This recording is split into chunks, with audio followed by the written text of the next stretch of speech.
어, 예레미야 애가 말씀을 가지고 저와 여러분에게 이렇게 아침을 시작하신 하나님께 감사를 드립니다.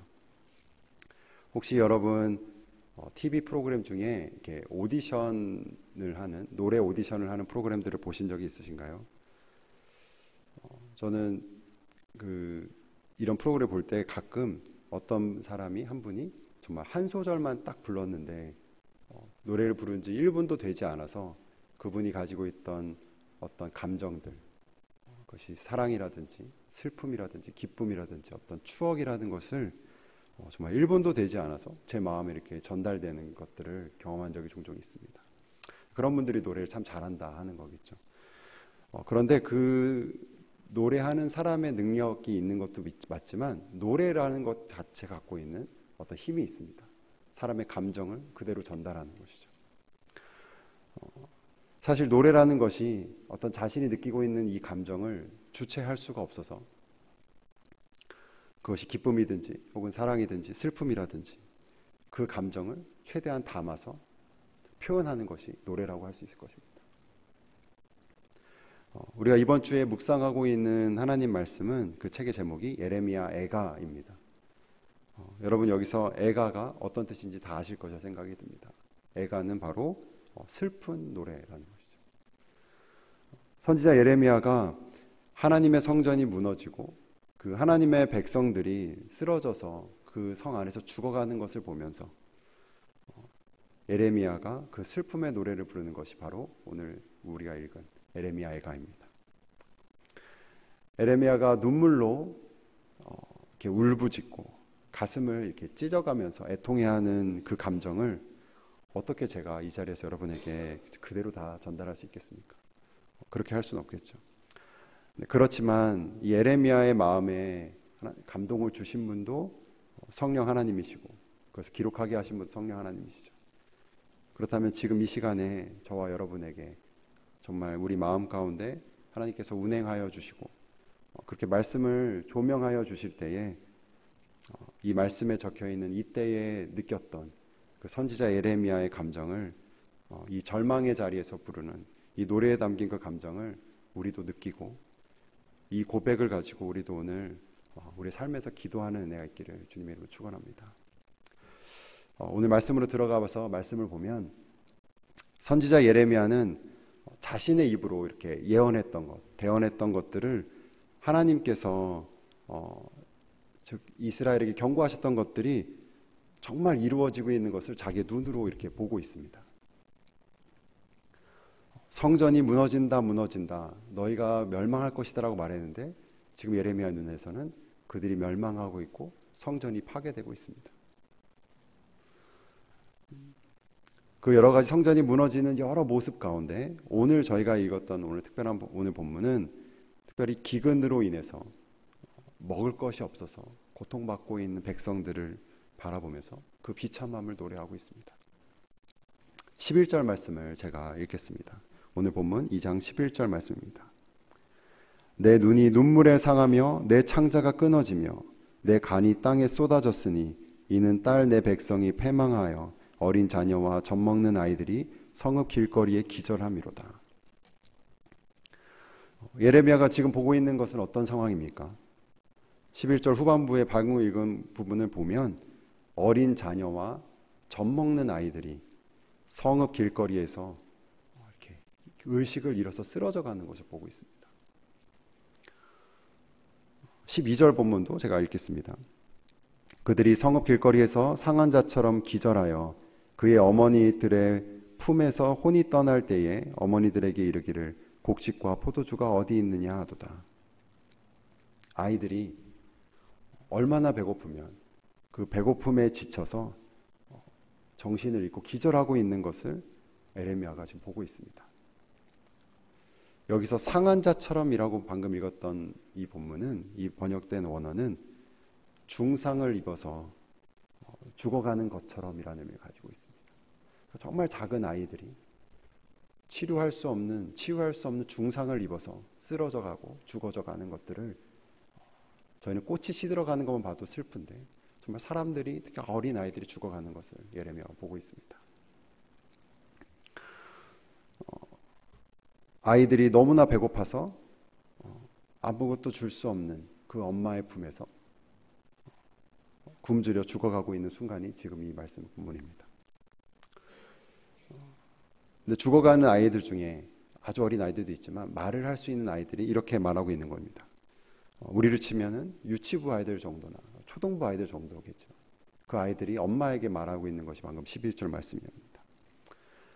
엄마, 이렇게 배가 고픈데 내 배를 채울 음식이 여기 아무것도 없나요? 라고 물어보는 거죠.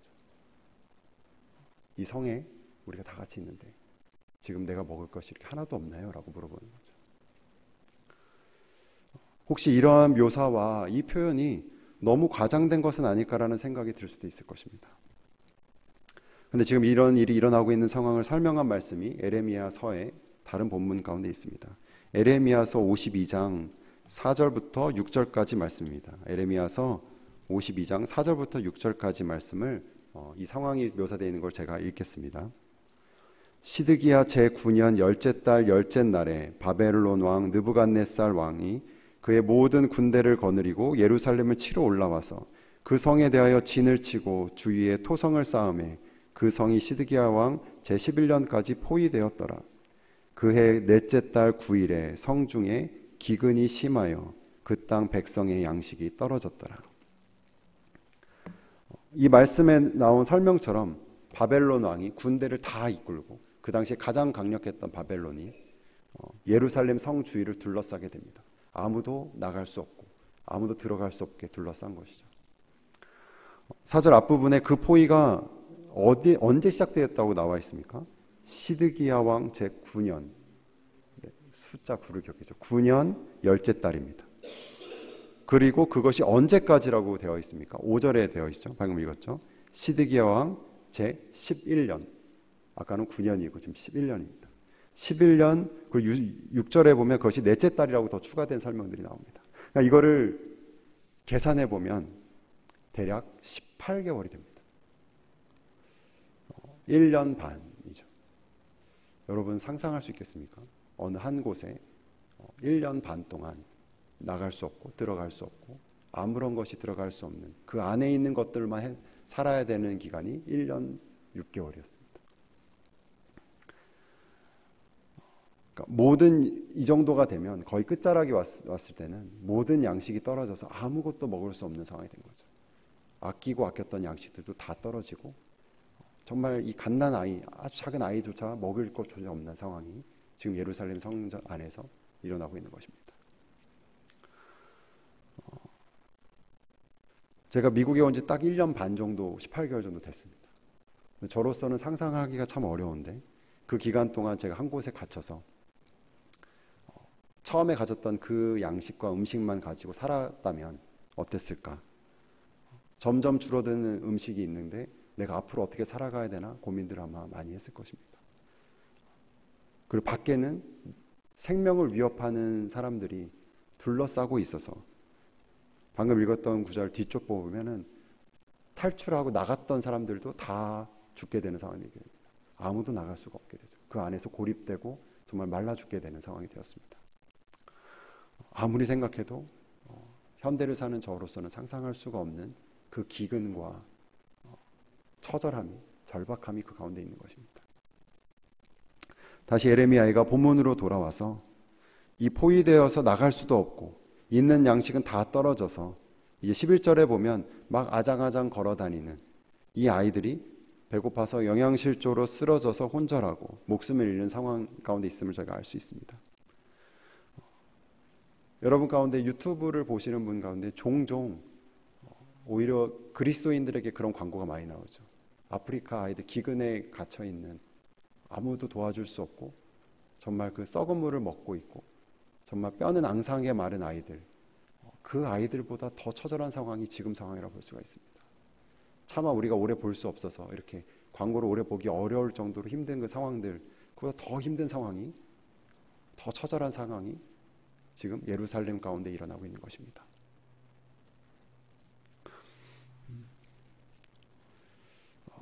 이 쓰러져 가고 있는 아이들을 보면서 마치 예레미야는 그것이 이스라엘 나라와 같다고 생각하는 것 같습니다. 그들이 도저히 스스로 일어날 수 없고 스스로 회복할 수가 없고 치료 가능성이 없으며 위중한 상태가 바로 지금 이스라엘의 상태인 것입니다. 에레미야는 그 장면을 보면서 눈물로 슬퍼하며 울고 있습니다. 11절에 보시면 그 눈물이 너무 흘러서 그 눈물 때문에 자기의 눈이 상할 정도가 되었다라고 말하고 있습니다. 그리고 배에서는 창자가 끊어지는 고통을 느끼고 있으면서 그리고 간이 몸 밖으로 나오는 그렇게 땅에 쏟아질 것 같은 그 아픔을 지금 느끼고 있습니다.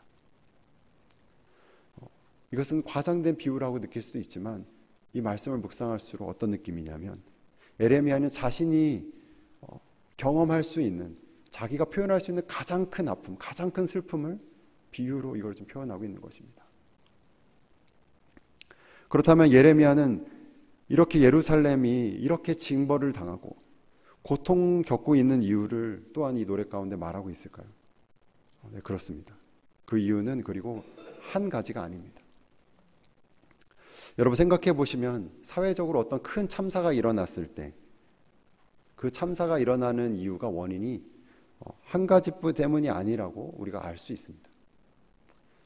생각해 보시면 최근에 있었던 그러니까 한국에 있었던 일이죠. 이태원 참사라든지 9년 전에 있었던 그 세월호 참사라든지 그때를 생각해 보시면 이러한 사고가 일어나지 않게 되는 그 많은 사회적인 장치들이 있었는데 그것들이 하나하나 무너지고 작동되지 않았을 때에 그런 비극이 일어났던 것이죠. 이스라엘의 영적인 멸망도 지금 그러합니다. 하나님께서는 말씀을 주셨고 제사장도 세우셨고 또 절기에 대해서도 가르쳐 주시고 안식일도 주셨고 제단과 제단에서 제사도 드리게 하셔서 하나님과 관계를 유지하게 하셨습니다. 하나님의 말씀을 들을 수 있게 선지자들도 보내셨죠. 근데 여러분 어제 읽었던 말씀 6절 말씀을 함께 읽어보겠습니다. 어제 말씀 2장 6절 말씀입니다. 제가 읽겠습니다. 주께서 그의 초막을 동산처럼 헐어버리시며 그의 절기를 폐하셨도다. 여호와께서 시온에서 절기와 안식일을 잊어버리게 하시며 그가 진노하사 왕과 제사장을 멸시하셨도다. 왕, 제사장, 그리고 절기 그 모든 것들이 그 의미를 잊고 하나님과의 관계를 놓치자 하나님은 그것들을 다 책망하며 멸해버리셨습니다. 오늘 본문에서는 그 이스라엘이 멸망한 여러 가지 원인 중에 하는데 또 하나 가운데 특별히 오늘은 선지자들에 대해서 말씀하십니다. 다시 오늘 본문으로 돌아와서 2장 14절 말씀을 제가 읽겠습니다. 내 선지자들이 내게 대하여 헛되고 어리석은 묵시를 보았으므로 내 죄악을 드러내어서 내가 사로잡힌 것을 돌이키지 못하였도다. 그들이 거짓 경고와 미혹하게 할 것만 보았도다. 선지자들이 말한 것을 14절 앞부분에서 무엇이라고 하나님께서 말하며 책망하고 계십니까? 헛되고 어리석은 묵시 이렇게 말씀하십니다. 여기서 헛된이라고 하는 말의 의미는 가치가 없고 텅 비었다라는 의미를 가지고 있습니다. 그리고 어리석다라는 의미는 경솔하다라는 의미를 가지고 있습니다. 여러분 아시다시피 선지자는 하나님의 말씀을 대언하는 자입니다. 하나님의 말씀을 대변하는 현대로 치면 대변인과 같은 사람인 것이죠. 대변인은 자기가 하고 싶은 말을 그 자리에서 하는 것이 아니라 자기가 대변하고 있는 사람, 그 사람의 말을 담아서 전달하고 있는 것이죠. 근데 선지자가 전해야 할 하나님의 말씀은 참되고 진실되며 지혜로운 말씀일 것입니다. 그런데 거짓 선지자들은 하나님을 떠났기 때문에 또 하나님을 더 떠나서 헛되고 또 가치가 없는 어리석은 말들을 이스라엘에게 계속 말하고 있던 것이었습니다.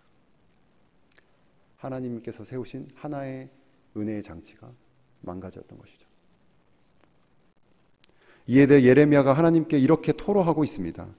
예레미야서 14장 13절 말씀입니다.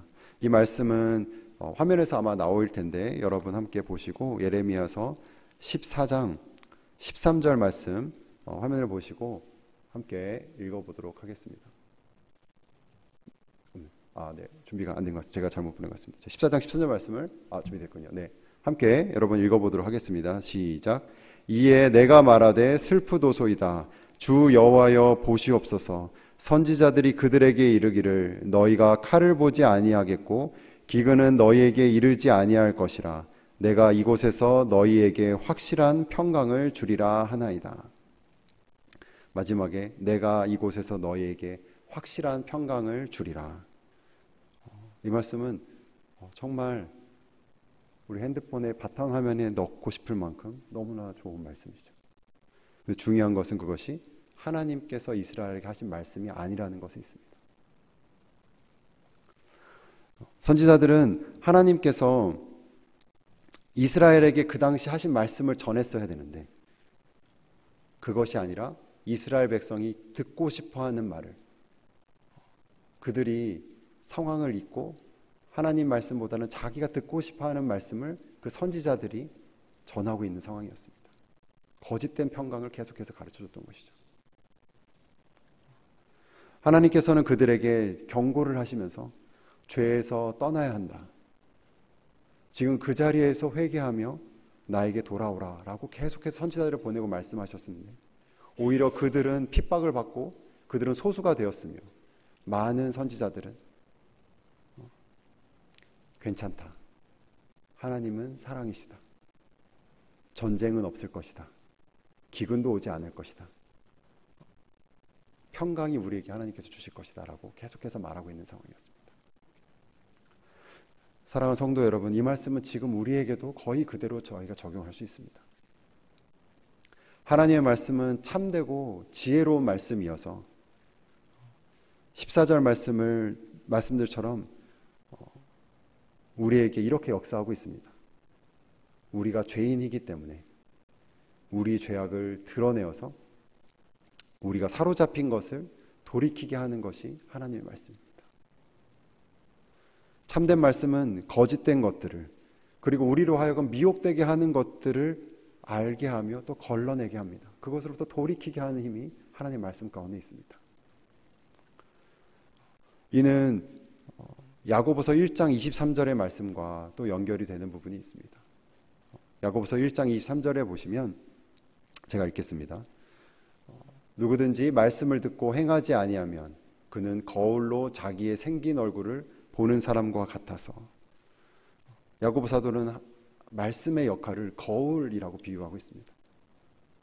우리의 영적 상태를 비춰주는 거울과 같아서 우리 안에 묻어져 있는 더러운 것이 있다면, 잘못되어 있는 것들이 있다면 거울을 통해서 볼 수 있는 것이죠. 우리 눈으로 스스로 볼 수 없는 것을 성경 말씀은 우리를 보여주고 우리가 돌이킬 수 있게 하는 힘이 그 가운데 있습니다. 그런데 이스라엘 백성들은 그들의 죄악을 드러내어주고 그들이 사로잡힌 것을 돌이키게 하는 그 참된 말씀을 피하고 싶었습니다. 듣고 싶지 않았습니다. 그래서 참된 선지자들의 말씀을 듣지 않고 거짓된 선지자들의 헛되고 이 어리석은 가르침을 계속해서 듣고 그들은 그들의 삶을 돌이키지 않았던 것입니다.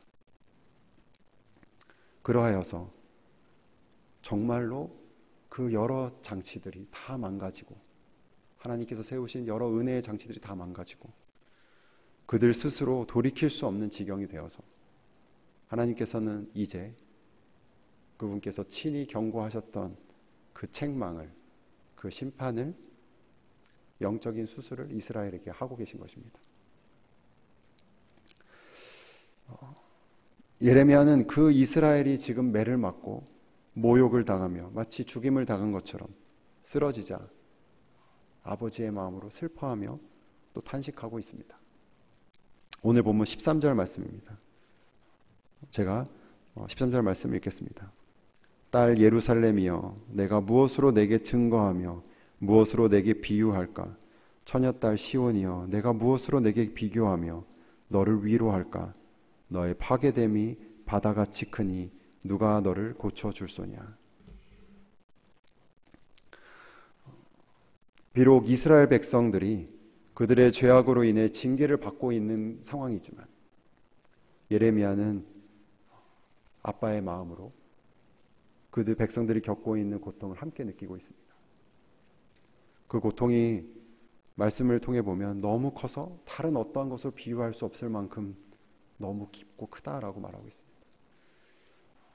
다른 어떤 것으로 비유하기 좀 힘들 정도로 이 상황은 고통스럽다라고 말하고 있습니다. 이렇게 기근과 전쟁으로 인해서 이스라엘은 이렇게 고통을 겪고 있는데 누가 너를 위로해 줄 수 있을까라고 말하고 있죠. 아무도 없다라는 말이죠. 이 약탈과 방화로 인해서 철저히 파괴되고 있는 성전들을 보면서 누가 이 성전을 고쳐줄 수 있고 누가 너희를 회복할 수 있을까라는 말은 아무도 보이지 않는다라는 말입니다.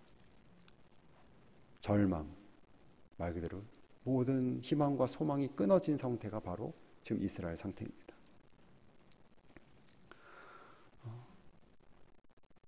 이스라엘 백성의 영적 상태는 실제로 이러한 상태였기 때문에 그들이 회복할 수 있는, 스스로 일어날 수 있는 가능성은 아예 없어 보였고 그들이 의지하고 그들이 자랑할 만한 모든 것들이 다 무너져서 이제는 그들이 다시 세울 수 있는 기초조차 없어진 상황입니다. 이 비참함 그리고 슬픔과 탄식이 이 예레미야애가 그 이름처럼 1장부터 5장까지 정말 가득합니다. 그렇기 때문에 예레미야 애가라는 제목이 이 성경의 가운데 있는 것이죠. 그렇기 때문에 슬픔의 노래이고 정말로 여러분 예레미야 애가를 다 읽어보시면 95%가 다 슬픔과 비탄과 탄식이 있습니다. 그런데 이 예레미야 애가는 만약에 성경을 읽는다면 반드시 1장부터 5장까지를 다 함께 읽어야 합니다. 이 전체 구조를 알고 있으면 이 말씀을 통해 예레미야가 노래하고 싶었던 것, 하나님께서 예레미야를 통해서 정말 드러내고 싶으셨던 그 의미를 이 노래 가운데 발견할 수 있습니다. 슬픔만이 아닌 것을 알 수가 있습니다. 예레미야 애가는 구조가 참 중요한 성경입니다. 여러분 성경책에 보시면 한번 여러분 손을 찾아보시면 예레미야 1장은 몇 절로 되어 있습니까? 22절까지 되어 있을 것입니다. 2장도 22절까지고요. 3장 건너뛰시고 4장 22절, 5장도 22절, 다 22절로 되어 있습니다. 이 각 장은 1장, 2장, 그리고 4장과 5장은 히브리 알파벳을 앞에서부터 두어서 하나씩 사용해서 알파벳 22개를 다 사용해서 똑같이 시작했습니다. 구조적으로 그렇게 만들어져 있죠. 우리가 부르는 노래가 기역부터 시작해서 시작된다고 생각해 보십시오. 누가 봐도 이거는 특별하게 이렇게 지어졌구나라고 생각이 드는 거죠. 근데 3장은 보시면 22절로 되어 있지 않습니다. 66절로 되어 있습니다. 22, 66. 22 곱하기 3이 66이죠. 그래서 3장은 한 절씩이 아니라 알파벳 하나당 3절씩 1, 2, 3, A, 4, 5, 6, B 이런 식으로 되어 있습니다. 3장이 좀 특별하죠. 그래서 양쪽으로 봐도 1장, 2장, 그리고 3장은 이 정도, 4장, 5장 이렇게 되어 있습니다. 3장이 이렇게 솟아난 구조를, 양이 많은 구조를 가지고 있죠. 그런데 이것은 내용적으로도 같은 의미를 가지고 있어서 1장과 대칭을 이루고 있는 것이 5장입니다. 예루살렘이 멸망한 것에 대한 깊은 슬픔을 노래하고 있고 2장과 대칭을 이루고 있는 것이 4장인데 이것은 또한 주로 하나님께서 이스라엘에게 내리신 그 심판에 대한 것을 말하고 있습니다. 그리고 여기도 가운데가 남죠. 여러분 이것을 아마 들으신 분이 있으시겠지만 이스라엘 문학이 가지고 있는 구조적인 특징 카이아즘이라고 합니다. 그래서 이 명칭은 잊으셔도 됩니다. 그런데 성경책에 봤을 때 어떤 성경책의 어떤 부분에는 이렇게 교차해서 대조되어서 저자가 정말 말하고 싶은 것을 가장 가운데 핵심에 두고 있는 구조를 가지고 있죠. 성경 여러 책들 중에 그런 부분이 있지만 예레미야가는 정말 그 중에서도 대표적인 책 중에 하나입니다. 다시 오늘 본문으로 들어가 보면 에레미야 선지자는 지금 그 절망 자리에 가운데 있습니다. 계속해서 더 들어가고 있죠. 1장부터 시작해서 계속해서 더 들어가고 있습니다. 그리고 절망의 그 끝 가운데 온 것이 지금 오늘 2장부터 오면 내일까지 계속 들어가게 됩니다. 예루살렘 성전이 무너지고 그 사람들이 죽어서 아무것도 의지할 수 없고, 방금 읽었던 아까 읽었던 13절 말씀처럼 아무도 위로할 수 있는 자가 없다. 누가 도대체 너를 고쳐줄 수 있냐? 라고 그렇게 슬픔의 노래를 했을 때 에레미야는 바닥의 끝에 와 있는 것 같은 자리에 와 있습니다. 그런데 제가 지금 아까 구조를 말씀드린 것처럼 가장 가운데 있는 말씀이 그 절망의 자리에 있는 발견한 것이 무엇인지 한번 살펴보도록 하겠습니다. 예레미야, 오늘 본문은 아니지만 에레미야에서 가장 중요하기 때문에 한번 보겠습니다. 에레미야가 3장 19절부터 23절입니다. 너무 유명한 말씀이죠. 에레미야가 3장 19절부터 23절까지 말씀. 여러분, 예루살렘 성전이 지금 무너져 있는 곳을, 그 무너진 것을 바라보고 있는 그 예레미야의 마음으로 함께 여러분 천천히 좀 읽어보도록 하겠습니다. 3장 19절부터 23절까지 말씀입니다. 함께 읽겠습니다. 시작. 내 고초와 재난 곧 쑥과 담즙을 기억하소서. 내 마음이 그것을 기억하고 내가 낙심이 되오나 이것을 내가 내 마음에 담아두었더니 그것이 오히려 나의 소망이 되었사옴은 여호와의 인자와 긍휼이 무궁하심으로 우리가 진멸되지 아니함이니이다. 이것들이 아침마다 새로우니 주의 성실하심이 크시도소이다. 아멘. 여러분, 이 말씀이 선지자 예레미야가 그 절망의 자리에서 부르는 그 노래의 심장입니다. 상황은 완전히 절망적이어서 도저히 아무런 희망을 찾을 수 없는 그곳에서 그의 마음은 너무나 쓰고 괴로워서 지금 낙심 가운데 있지만, 상황을 봤을 땐 그렇지만 21절에 보시면 그가 소망을 발견했다고 나와 있습니다. 그 소망을 어디서 발견했습니까? 22절에 보시면 그가 소망을 발견한 곳은 이스라엘 백성도 아니고 그들이 지었던 성전도 아니고 그들의 주변에 있던 이웃들도 아닙니다. 오직 여호와 하나님, 특별히 그 여호와의 인자와 긍휼이 무궁하심으로 그 하나님의 그 성품 안에서 하나님의 끝이 없는 인자와 긍휼하심 가운데 예레미야는 소망을 발견한 것입니다. 우리가 종종 부르는 아름다운 멜로디 갖고 있는 주의 인자는 끝이 없고 주의 자비는 무궁하며 라는 이 아름다운 멜로디의 찬양은 아이러니하게도 내 삶 가운데 아무런 소망을 발견할 수 없어서 절망의 자리에 있는 자가 부르는 노래입니다. 하나님, 저에겐 어떤 소망도 보이지가 않습니다. 상황 가운데서도 다른 사람들에게서 소망을 찾을 수가 없습니다. 그렇게 고백하는 자가 오직 하나님에게서만 제가 소망을 발견합니다. 하나님의 인자와 긍휼하심이 무궁하시기 때문에 제가 소망을 갖고 살아갈 수 있습니다. 라는 고백인 것입니다. 사랑하는 성도 여러분, 여러분 삶 가운데 혹시 어려움과 스스로 극복하기 힘든 고통 가운데 있는 성도님들이 계시다면 오늘 이 노래가 여러분에게 주시는 하나님의 위로하심이라고 믿으시며 하나님께 소망을 두시길 바랍니다. 혹시 여러분의 주변에 정말 이렇게 절망적인 상황에 있는 분이 계시다면 여러분의 기도 가운데 하나님께서 생각나게 하실 것입니다. 그분을 중보하실 때에 인자와 긍휼이 무궁하심으로 우리에게 새로운 일을 행하시는 그 하나님을 묵상하며 하나님께 의지하며 기도하는 은혜가 저와 여러분에게 가득하게 주님의 이름으로 축원합니다. 함께 기도하겠습니다.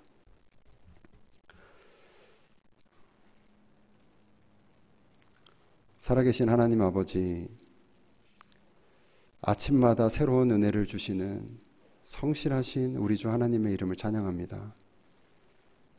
하나님, 우리가 헛되고 어리석은 말씀을 멀리하며 우리를 연단시키며 우리를 하나님께 돌이키게 하는 바른 말씀으로 우리를 인도하여 주옵소서. 고통으로 인해서 또 스스로 해결할 수 없는 그 상황 가운데, 자기 자신 가운데 절망만을 발견하고 있는 성도가 있다면 주님 위로하여 주시옵소서.